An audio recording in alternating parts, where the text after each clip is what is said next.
You could not have asked for a better start to Xavier's start in the Big East Conference. Musketeers won 3 straight to open conference play, taking down long-standing Big East schools St. John's and Marquette along the way. Today, Chris Mack's guys got their first league road test in Nebraska against Creighton. And as usual, this one couldn't have started any better for the Musketeers. They would race out to a 12-0 lead soon after the tip. Justin Martin, D. Davis led the run. Martin hit 3 threes. He scored 9 points in the first 2 minutes and 10 seconds of this game. But in the second half, Creighton would catch fire big time. Ethan Raggi got it, 46-39. Raggi again, 49-41. Raggi has located the touch, 52-41. He had 15 on 5 3-pointers. Christy Mack cannot believe the lights-out shooting. Could you? That guy was unconscious. Creighton's best player then got it going. 35 points for Doug McDermott. 10-point Blue Jays lead. Good shooting from X kept them in it. Here's Martin, deep 3, makes it a 6-point game late. He finished with 21. Then from the corner, Miles Davis with the team down 6, makes it a 3-point spread. Huge Xavier rally, but it came up a bit short today. 95-89, X loses its first in Big East play. They're now 4-1 in the league. We tried our wrinkles just like everybody did, but at the end of the day, it wasn't good enough. I told our kids, extremely proud of their effort. There are no moral victories at Xavier. We compete to win.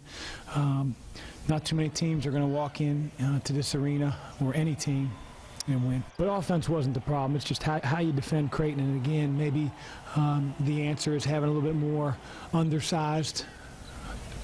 undersized team, more athletic team. San Diego State, GW gave them, obviously losses, but that's not who we are. Next time around, we have to figure out a better way to defend Creighton.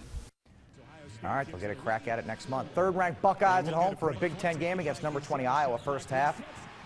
Aaron Kraft off a turnover. Finds Sam Thompson for the slam, 32-30 OSU. Second half, Thompson finds Amadeo Della Valle. He's wide open and pumps in that 3. It's 53-44 Ohio State, but a big Iowa rally is coming now. Mike Gessel hits the 3, down to a 4-point game. Now it's Aaron White's turn. That's good for a 1-point margin. Buckeyes stop the bleeding after this 3 right here. Makes it a tie game at 55. Take a look at Mark Loving to the baseline with a foul. 57-55, OSU up a bucket. But Iowa was resilient today. Jared Udolph to the baseline, off the window. Hawkeyes by 1. Then off an OSU turnover, Roy Devin Marble. Here's White. White pipes that one down. Iowa up 3. Hawkeyes now with wins over Xavier, and today's upset of the Buckeyes, handing OSU its second loss this week. Certainly been an excellent start to AAC play for the Bearcats. They're now 4-0 in the conference following yesterday's 20-point home win over Rutgers. Troy Copane continued his great play off the bench, while Sean Kilpatrick and Justin Jackson were at their usual best when the Cats mounted a double-digit lead in the first half and never looked back in a 71-51 win. UC is now 15-2 overall, 8 straight wins, and with a group of seniors who are making life easy on the coach, who just won his 150th game. Yeah, I'm feeling a lot older. That's not a good thing, Bill. I don't know where that. This team's real easy to coach. I learned this from my father a long time ago, whether it's high school or college. When you got great seniors, coaching's easy. When your seniors care about winning more than they do about individual statistics, all this, you become a really good coach. He's looking really good lately. If 8 straight wins weren't enough to do the Bearcats talking for them, their faces are saying a lot as well. The Bearcats call it the Justin Jackson face, sort of that look you give after a big play. Troy Copane had a chance to take the face out for a spin against Houston since he's been playing so well of late.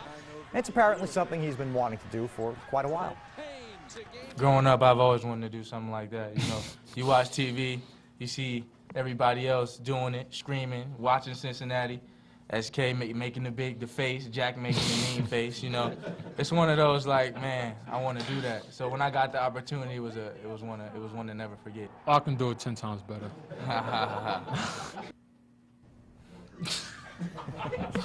Now they're comparing game faces.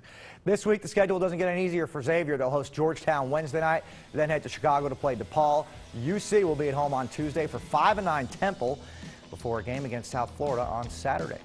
Former Xavier guard Brad Redford is here. You feeling in the zone right now? I'm definitely in the zone right now. Heat check time? It's heat check time. A lot of threes being put up today. Fun game to watch. It was. Let's do it. What do we got here? We got underneath out of bounds, first half. We got Mr. McDermott, #1 guy right here, going underneath out of bounds. You're definitely trying to get a screening action for him to get an open three. These two guys are going to set an elevator screen, try and really shut the door on Samaje Christian so he can't get out to three-point land, okay? These two guys, D. Davis, Brandon Randolph, need to do a better job of communicating because as Samaje gets caught up here, someone needs to be on alert and get out to this guy right here. Can you go ahead and play this here? Got it. Good. Stop. Okay, Samaje Christian gets stopped right here. These two guys, D's not really on anybody right now. Need to do a better job of getting out. That's good every single time. Play it through. Pretty shot right there. Yeah, nice looking shot, no doubt. They shot it well today. They sure did. Next up, what are we looking at here? Okay, we're going in transition. Now, Doug McDermott does all the little things that make him a good player. It's not just the fact that he stands outside, shoots threes. He also goes on the inside and does the dirty work as well. As we're going to play right now, we got 3 guys that are in front of the ball right now, okay? We're going to stop right here, okay? Look at the positioning that McDermott has right here. I mean, this guy is so smart, okay? He's down, he's chopping his feet, he's moving this guy out, okay? Obviously, Creighton did a nice job pushing the ball in transition, but if this shot misses, which it will, okay, he's in a great position to go get this basketball. Yep, there he is, up and under.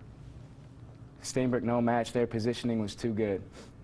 Gotta love McDermott. Okay, He scored 35 today. You definitely got to love him in that case. What do we got here? Okay, we're going into the big fella, Matt Steinberg. Okay, we definitely want to get into him. This guy demands so much attention. Okay, he's got unbelievable positioning. Samaje sees him right here. He needs to get the ball into him. Because Samaje's been shooting the ball a little bit better, okay, guys are not playing as far off of him, which is making it a little bit easier for him to get into the post. Okay, we're going to go ahead and play it right here. There we go. Good, stop right here, okay? Okay, Matt draws so much attention, okay? Very few teams are not going to just single coverage on Matt Steinberg. Okay, look at all these eyes from Creighton. We got eyes on Matt here, eyes, eyes, eyes, okay? 4 out of the 5 guys are all staring at the basketball right now. All guys on the perimeter need to be alert right now because he's such a good passer. Okay, Samaje is going to do an awesome job. Right when 22 goes in and China jabs at Steinberg, he's going to cut right to the rim right here, okay? Take a look at it. Yep. Good. Puts himself in a difficult position. Samaje, easy 2 buckets, one of the best finishers in the country. Just as you called it. What do we got here now? Offensive rebounding. Anytime you get an offensive rebound, it's difficult to match up. Okay, it's a great time to find an open area because it's just difficult for teams to match up. Okay, we're going to press play here. Matt Steinberg, Samaje are going to battle for this rebound right here. Okay, I want you to stop right here. Okay.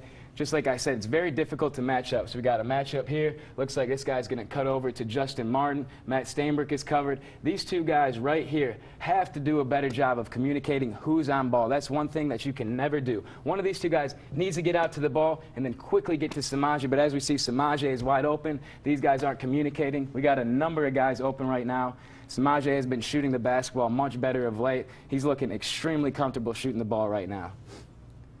Scored 29 points today. Hey, unbelievable. Not quite enough, though. The 8-game winning streak is over, and it's the first loss in Big East play, but it's on the road in a tough building.